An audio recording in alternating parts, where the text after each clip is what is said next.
Labs vakars visiem! Gribu parādīt jaunumus uz tādu galda, protams, pareizāk sakot, kā tad aug un attīstās mani stādiņi. Kā jūs redzat, ir kaut kādas pārmaiņas. Tagad uz galda jau stāv 5 kastītes ar mazajiem stādiņiem. Tad es esmu pārvietojis arī visus tomātus, kas stāvēja zem galda uz viņa, jo tomātu stādiņi ir parādījušies. Parādīšu, kā viņi izskatās. Tie vairs nav tikai daži mazi zaļi punktiņi vai mazi matiņi. Tie jau ir pilnvērtīgi tomātu stādiņi ar pirmajām dīļu lapiņām. Te no tās karstumiņa no saules mazliet viņi ir sarulējušies, bet tas nekas. Liksim atpakaļ. Faktiski ir izdīguši pilnīgi visi tomāti, izņemot burtiski pāris piparus. Piparādi ir izdīguši. Te var redzēt, ka nav izdīgusi paprika rubinova, nevienam pagaidām. Es vēl, protams, ceru, ka viņi izdīgs. Tāpat arī nav izdīgusi paprika draki šeit, tajā pirmajā kastītē, ja? Bet kaut kas, tad viena cita jau tāpat šķirnes paprika sāk parādīties, iespējams viņai vienkārši vajag vairāk laika. Un necilāšu visas tās kastītes, jūs redzat, ka visur ir stādiņi, visur viss notiek. Es viņus te brīžiem pagaidinu, brīžiem aizveru, brīžiem apsmedzinu, būros, vārdu sakot. Pie reizes gribu parādīt arī jaunumus, kā attīstās man petūnija. Atcerieties, ka es apgriezu šeit to petūniju ļoti tā drastiski. Visus zānu dzinumiņus, kas gāja ārpus podas griezu. Un tagad var redzēt, cik strauji jau viņai attīstās lapiņas. Arī sakņu sistēma paliek arvien stiprāk. Arvien vairāk balto sakņus šeit var redzēt. Un te arī labs piemērs uzskatāms, kas notiek ar petūniju. Tas garais dzinums, kas iet ārpus poda. Tas arī bija jāapgriež, tad, kad es griezu visu šos sānu zinumiņus, bet tajā brīdī viņš vēl bija tāds maziņš, un es viņu esmu palaidus garām. Viņš ļoti strauji stiepjas garumā, un ja es būtu atstājis tā, kā ir sākumā, tad man būtu tagad 4 gari zinumi, un katra zinuma galā ziediņš. Bet es gribu nevis 4, bet 8, nevis 8, bet 16, tad faktiski viņi ik pa laikam ir jāpiegriež. Jo tik līdz es piegriežu, tā veidojas tās te jaunās lapiņas. Redziet, kas notiek tajā centrā, ja? Tur, kur bija pavisam mazas knapi redzamas lapiņas, tagad viņas jau ir ļoti reālas lapiņas. Un pēc brīža, kad viņš izbīdīs vēl vienu posmiņu, es atkal to piegriezīšu, un atkal man būs tādā ģeometriskā progresijā +2. Arī dihondra ļoti skaisti attīstās, viņa jau ir izlaidusi tādus garākus zinumiņus, kas iet pāri podiņu malai. Arī tos reāli varētu piegriezt, un tad viņi arī kuplos. Bet es pagaidām vēl domāju, ka šos es kaut kā atkal apvīšu tā poda iekšienē, piepildot to podu tās tukšās vietiņas, un viņš izdzīs saknīt. Tas būs labāk, un tad atkal no katras lapiņas padusīs nāk jauni zinumiņi ārā. Tā kuplošana notiks ātrāk, bet ļoti smuka lepna dihondriņa. Runājot par hortenzijas spraudenīšiem, tad tie arī ļoti strauji attīstās. Nu jau tās lapiņas te man ar polārlācītim, kas te stāv šī gadījumā, tas ir polārlācītis. Viņš ir ļoti spēcīgs, tā vispār ir spēcīga hortenzija, ļoti mazprasīga, ļoti veikli viņu ir apsakņot, pat ar kokainiem zinumiem. Redzat, tās lapiņas jau ir arvien lielākas. Tāpat arī mans mīļais, kurš tas man bija, Bonfire šis ir, arī jau ir tās ļoti smuks, patiešām smuks, es teiktu, pat ļoti iepriecina mani. Un līdzīga situācija ir arī ar Kilimandžāro. Es viņus turu zem tādām kulītēm, jo nu jau vairs tas vāciņš plasmas nepietiek, jo tās lapiņas jau ir tā kā ārpus. Redzēt, te blakus man ir ar vāciņu, te arī ir palikuši lielāki tie dzinumiņi.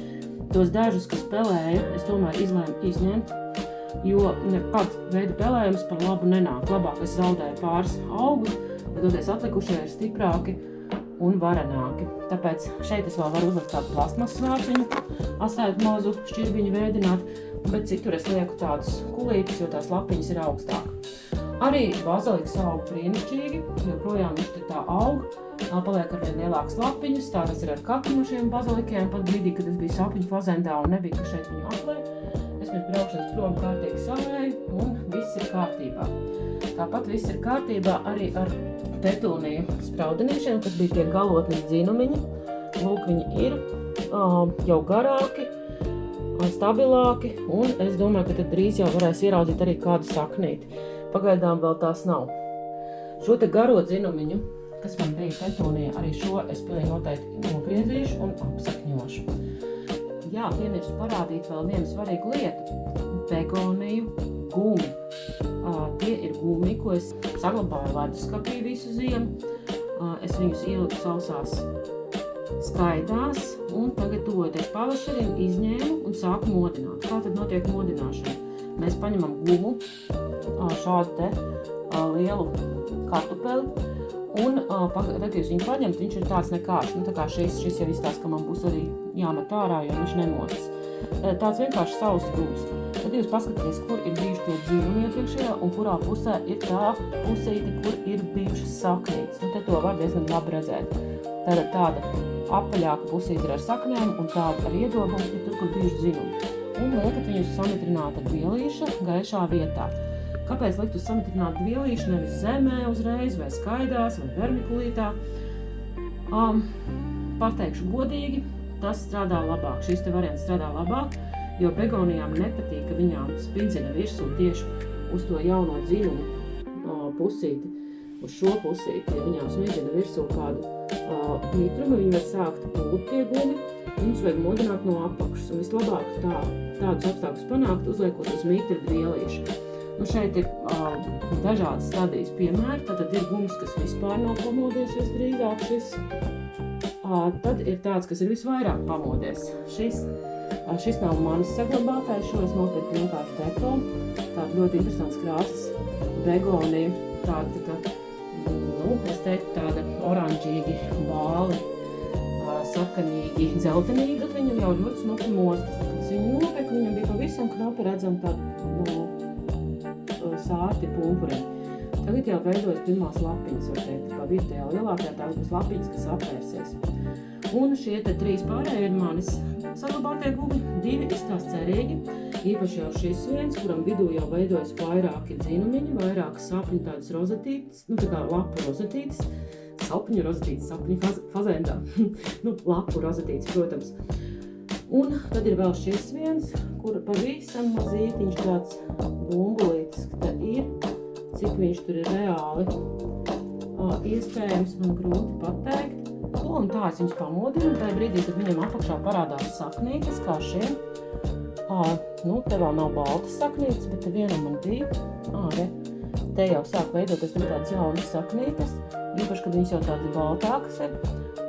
Es viņus ielieku pavisam zemā tādā paplātītē vai trauciņā plasmas ar zemi.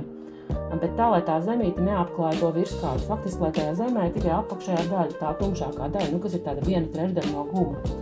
Un tā viņš mostas, sāk laist saknītes, apsakņoties, un tad, kad jau tā sakņu sistēma sāks tā nopietni attīstīties un tās lapiņas jau veras, tad jūs viņu varat stādīt jau tajā podā, kurā jūs viņu audzēsiet, nokarināsiet podu vai liksiet kaut kur uz kādas virsmas.